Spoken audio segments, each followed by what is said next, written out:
Bagaimana disampaikan Bapak Presiden Republik Indonesia Bapak Prabowo Subianto dalam sidang Kabinet Paripurna Oktober 2025, bahwa kita diberi kekuasaan oleh rakyat untuk melindungi rakyat dari semua bahaya, termasuk ancaman dari badai dan dari bencana.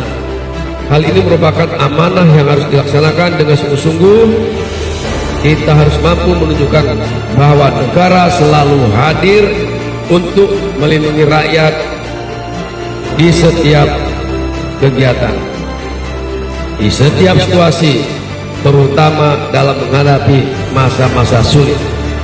Di sisi lain, amanah ini bukan sekedar tanggung jawab atas pelaksanaan tugas, melainkan juga sebuah panggilan moral dan wujud pengabdian tulus terhadap kemanusiaan.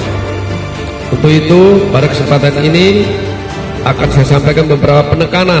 Yang pertama, lakukan deteksi dini dan pemetakan wilayah rawan bencana. Kedua, berikan informasi dan himbauan Kamtibmas. 3. Pastikan kesiapan personil, sarana dan prasarana. 4. Simulasikan kegiatan tanggap darurat bencana secara rutin. 5. Kedepankan kecepatan, ketepatan respon dan tanggap darurat bencana, mulai dari evakuasi, penyaluran bantuan, pemberian trauma healing, hingga percepatan pemulihan dan rehabilitasi infrastruktur maupun kehidupan sosial ekonomi masyarakat yang terdampak melalui kerjasama lintas sektoral. Keenam, laksanakan tugas kemanusiaan dengan penuh empati, humanis dan profesional. 7. Pastikan seluruh kegiatan penanggulangan bencana dilaksanakan sesuai prosedur.